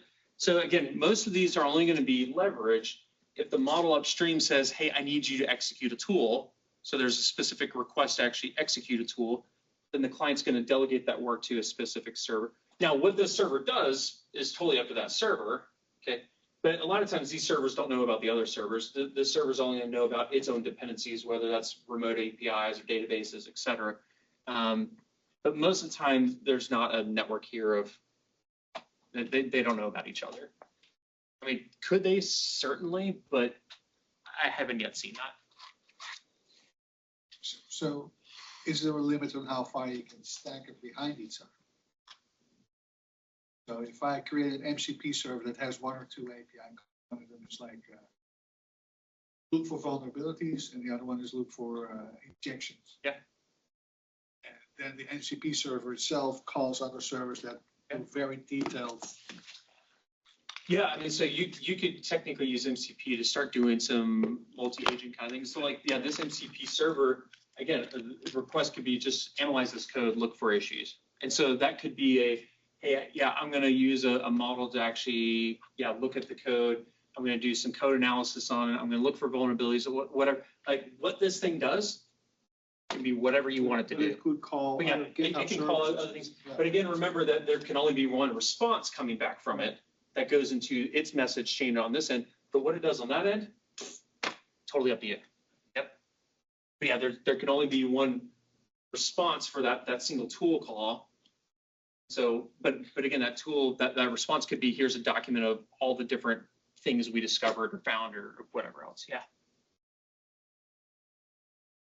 So what sets the timeout on the communication between the client and the server for the MCP? Like, is that something that's set by the MCP client, or is that something that the LLM engine tool calling is setting? It can vary. I mean, so at the end of the day, like the original API request to the model API, like that's done and over with, because again, it sent a response back that just said, hey, go execute this tool. Now, the client, in order to execute the tool, there's not going to be any timeout of the model. You know, the model API is not like, hey, I'm waiting for this response here. It's just waiting. I mean, it finished that transaction. There's just going to be another request that has the new stack of messages. So there can certainly be timeouts here of, hey, I've delegated the execute this tool to this MCP server. How long is that request going to take? So there could be timeouts there. But even then, with a lot of the protocols, there's actually a persistent connection here. There may or may not be timeouts. It just, I guess it largely just depends on how the app has configured that MCP connection. Okay. All right. Let's keep going. We'll see this in action here in a second. Okay. But part of the big advantage, and I just put a code snippet on here.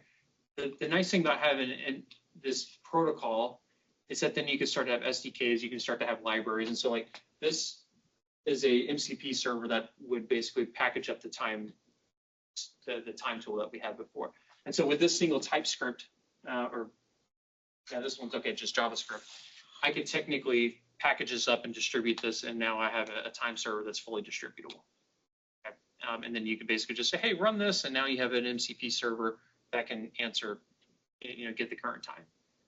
But it's again, having a protocol in place allows libraries around, allows the SDKs. You don't have to worry about, okay, what is a standard IO server transport? Okay, again, the library takes care of all that for you. The way that most of the MCP servers are configured, those of you that have used Cursor, Claude, or et cetera, is typically when your app starts, it launches the MCP server. Okay, so in this case, there actually is an MCP server for getting the current time, and this is using a tool called UVX. Who's actually heard of UVX before? And most people haven't.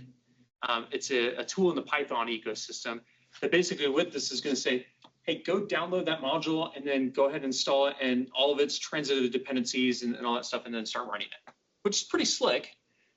But then I look at this and say, well, that means I have to have Python installed. It means I have to have UVX installed. What version is this? Like, what if there's a new version of UVX that comes out next month and now it breaks everything? Like, and so, of course, Docker looked at this like, why are we learning all these same problems again? Like container isolation, hello, everyone. Why should we expect people to have to install all of this stuff here? Because now this also makes it, hey, only nerdy people can actually use these tools. Okay? And in fact, actually, when I did a talk with the RBTC on some of this AI stuff, I had somebody come up afterwards. She's like, I had no idea half of the things you talked about, but I'm a small business owner and I want to use AI to have a personal assistant. And she's like, yeah, I'm using Claude, and I saw that I had to like open up this config file and I got lost. This JSON document. What do I do? And so it's like, I think one of the evolutions that we're going to see is how do we enable MCP servers so that literally anybody can just bolt on these additional tools without having, how do I install this? You shouldn't have to install this stuff. And so actually some of the things we're looking at Docker is like, almost even a standalone product here of just, it's a container engine, but you don't know that it's a container engine. I'm just flipping all these MCP servers on. It's running containers in the background, but you don't know nor care, kind of thing. And so that's some of the things we're looking at there. But so again, this basically where it's fitting in. So the tool calling, now the MCP servers, plugging in there. So let's try this out here. Okay. Yeah, let's get rid of that tool. And one of the nice things about so Docker's recently released a MCP, actually two things. Docker's created a MCP catalog that's basically, here's a collection of, we're up to 119 MCP servers that are fully containerized, okay? And you'll recognize a lot of these names, okay? There's a Grafana one, there's a Mongo, there's Playwright, there's, there's everything from Stripe to AWS to Elasticsearch to many of the different things that you would expect here. And they're containerized. So now, again, I don't have to have UVX. I don't have to have NPX, which is the node equivalent. And it's just now a Docker run. And then the other nice thing is with it running a container, it doesn't have access to your host file system. It can't just go wherever it wants. And we're also looking at like, how can we further lock this down? Like, hey, this thing shouldn't be able to talk to the network. So you shouldn't see outbound requests going anywhere. So let's remove the network capabilities from this container. This thing shouldn't be able to write files, so let's make it a read-only file system. Like, so you can start to do things that you can only do with containers that you can't do when stuff's running natively on your machine. So again, some kind of cool things there. And then on top of that, we've been building an MCP toolkit so that I can basically go in here and just say, hey, actually, let me start off with this part of the demo here. Open up Copilot. Okay, and put it in agent mode. Actually,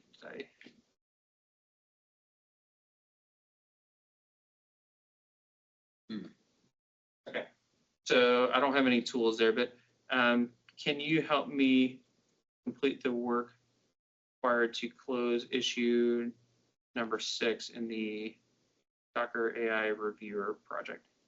And the reason I have to specify the full name is because this is a forked copy of my personal one, and we're putting all the issues into the upstream one. So otherwise, it would be able to do it.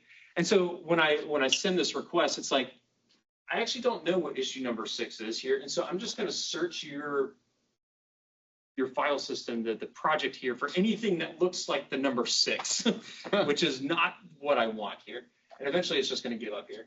And so actually, like, all these searches, these are tool calls. Okay. And it's just looking for things and it can't find it. And so eventually it's like, I'm not finding anything. Do you want to give up? But like, yeah, let's go and stop here. Okay. All right. So let me go back over here and let's say, well, hey, let me find an MCP server, GitHub. This has a tool called getIssue. Great. Okay. The configuration, this needs a personal access token, so I can configure that here. And soon we'll actually have OAuth integration, so you can basically just say connect with GitHub and it'll do the whole OAuth flow and all that stuff. But that's the MCP. It's actually pretty cool because the MCP protocol to enable OAuth here has actually caused advancements in the OAuth specification itself to be able to support these flows. So like Auth0 and all the big names you would expect here have been involved with it, because these are dynamic clients. These aren't clients that are registered in a portal somewhere, you know, the OAuth clients. It's like these are coming and going all the time. So the spec itself had to evolve to support these workflows, which is pretty cool. So great, I've got this MCP server enabled. How do I connect it? Well, let me just grab this command, go back to VS Code, add MCP server. It's a command. That's the command I want. Docker desktop toolkit is what I'll call it. And then I'll just put in the user settings so it applies to all my workspaces. Okay, and then it's going to start running. And now it sees that there's 51 tools here. Okay, so I'll go back here and now I see that there's 51 tools here that are all checked off. And so yeah, this is when Cursor would be complaining like, whoa, that's a lot of tools. I guess Copilot doesn't care as much. So now I'll just say, how about now? Okay. See, as Copilot now will, it ran getIssue details. Now, normally it would actually prompt, hey, can I actually execute this for you? But when I ran this demo a day or two ago, I accidentally clicked the always allow button, and so now it's never asking me. It's just, now it's in YOLO mode. But I could see that it asks, hey, can I run this tool to get issue number 6 from the org Docker, and here's the repo, and then here's the output that generated. Actually, one of the complaints that we have with GitHub right now, we're trying to work with them.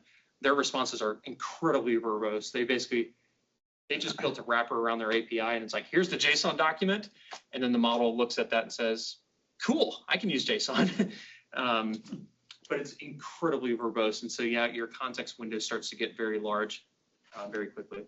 But so now it's got the details. Yeah, we're going to update this file to use real comments from the Slack channel, so I can go and enable the Slack MCP now, and now I can actually, if we weren't already out of time, I can have it actually go get messages out of the Slack channel, update the comments JSON, and it would complete this entire issue for me, all AI driven, by using all the MCP servers to do the various aspects.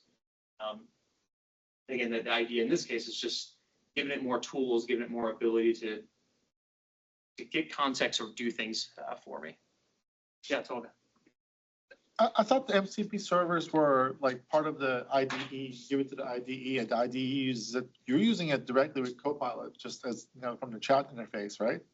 So the way this is working, I don't think I've got a diagram here. No. So the way this is working is Copilot in the IDE.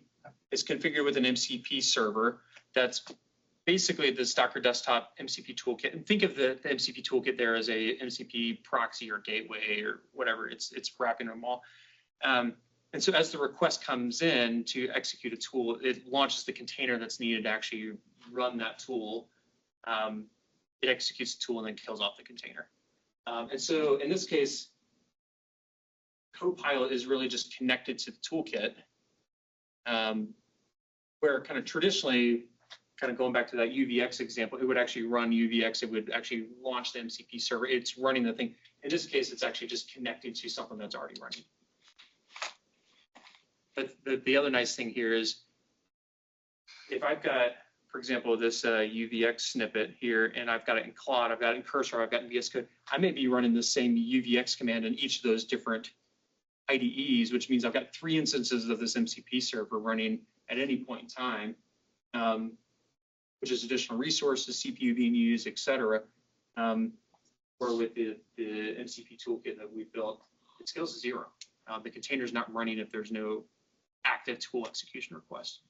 And actually, a topic for another day, we actually had to build a whole new secrets injection system.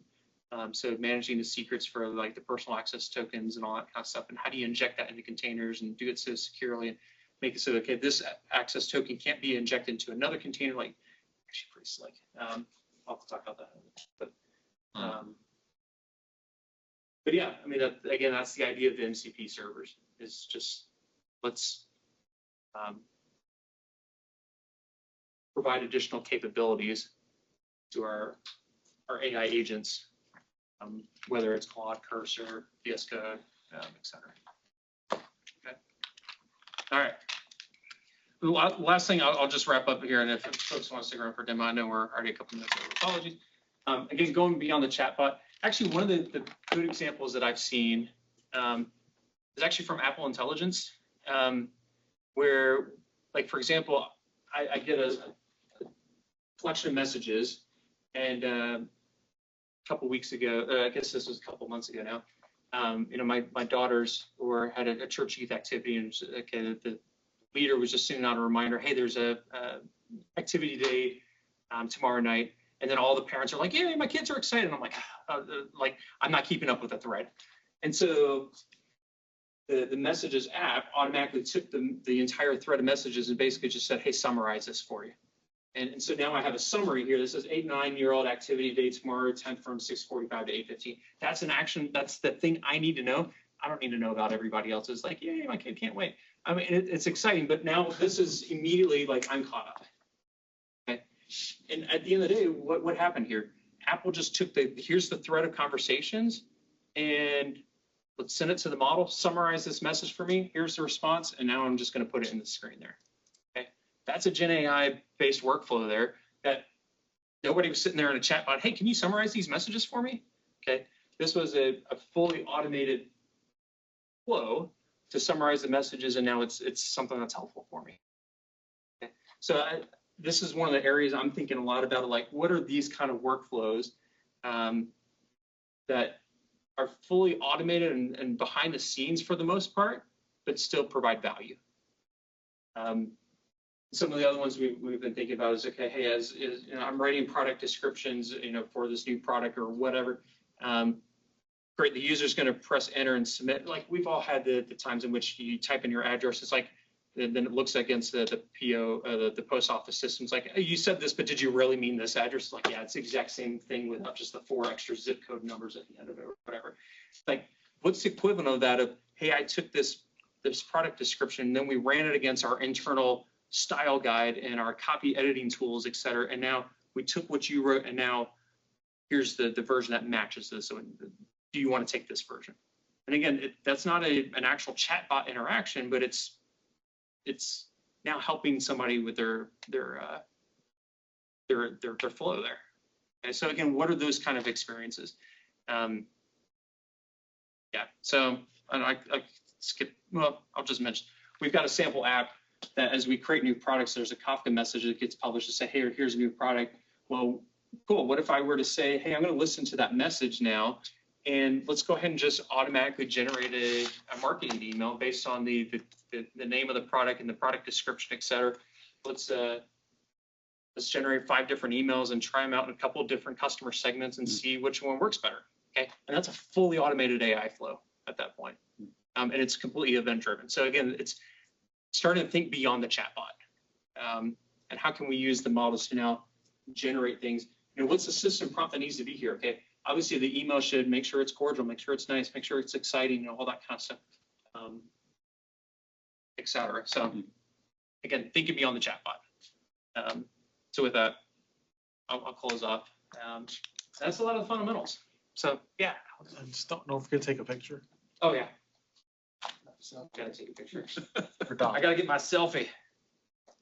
All right, everybody say cheese. Cheese.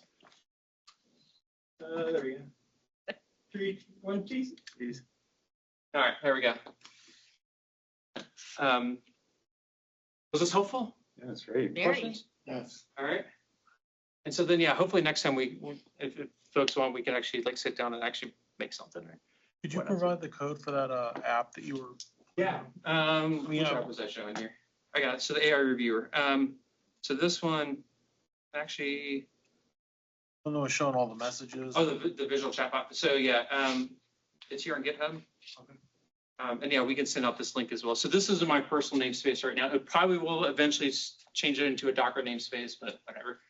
So Mike's87/visual chatbot is the name there. And one of the things that I'll add to is that there's also a tutorial mode here where it goes a little bit more into, you know, hey, much of what we just did in this time together here, and hey, let's learn the different basics, and I can you know, try things out. And this will actually I can actually copy this curl command and then run it directly, and save this one. Okay, and this is actually going against the Docker model runner using the model that was currently used in the app itself, and now we can see the response there as well too. So, so you can try that out as well too.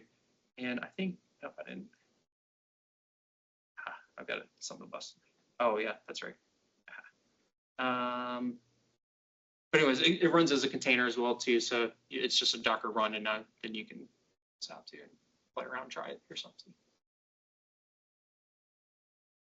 Yeah, so we can send out the slides and a bunch of links and the sample apps or other kind of stuff as well too. All right. Yes. So how long do you think it'll be before AI takes our jobs? I think it's still a while.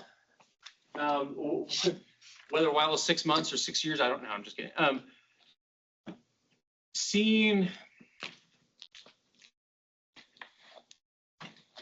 I think we still have quite a while. And the reason I say that is, one, nobody knows what they're doing yet. But also two, like, just there's the difference in the timeline of the hype train versus the actual adoption train. And so, like, for example, okay, mentioned, you know, okay, I was just at MasterCard earlier this week and helping them, like, they just rolled out Docker Desktop to all their folks. And let's see, I've been working with containers for a decade now. Granted, yes, they're a big financial institution, that kind of stuff as well too. The big places, adopting new technology takes time.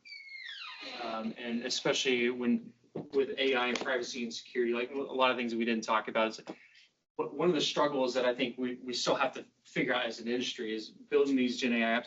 As developers, for the most part, we're trained really well. I would say most people who are pretty good with this never trust user input. You're always sanitizing, you're always validating, you're always cleaning the data.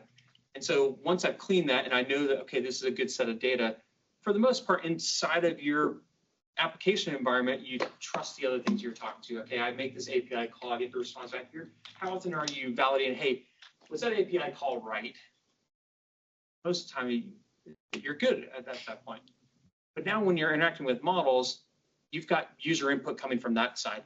Basically, you shouldn't trust the model input directly either. So how do you interact with models and do so securely? And what's that look like? And I think that's a space that we're still very much trying to figure out right now. In fact, actually, just in the last day or two, there was a blog post, the GitHub MCP server, somebody figured out how to manipulate the request so that I could basically have interactions leak details of private repositories and datas and files within and again, it's how do we secure those interactions when they're non-deterministic models And certain models may be weighted towards, hey, I'm going to do destructive acts. And how do you catch it? How do you detect that? And so I think it's still going to be a while before the large companies fully figure this out and adopt it. But of course, it doesn't mean that some startup isn't like, we're going to take over the world. We're just going to do it anyway. So we still have some time. But I mean, Big banks still use COBOL. oh yeah, So. yeah. And the I government. use This AI is to true. interpret COBOL. My corporation, Advanced Auto Parts, we still have AS400s, so. So And your job may change as well. Yeah. Because Phone to Own now has a new category, hack the AI. You know what Phone to Own is? No. It's basically a contest to hack a Mac, a Chrome Android, browser an iPhone. And if you hack it, you own it. Oh, They've added stuff like Teslas to it, if I remember. oh, wow. correctly. Now it's AI as well. Like, how do I hack the AI?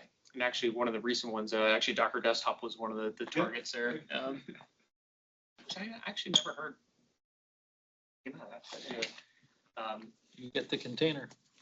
But yeah, it's gonna be interesting. I think it's gonna cause a change. It's gonna cause disruption. Do I see it completely replacing all jobs? No. I think it's gonna change. Just like, for example, GPS. When's the last time you went to MapQuest and printed off your instructions? Okay, you haven't had to, but look at what else GPS opened up. And just tracking and logistics and everything else that brought in as well too. I think AI is going to have much to, yeah, it's going to bring in new markets, new capabilities, new things that we can't even dream of right now. It's going to cause shifts. It's going to cause us to work differently.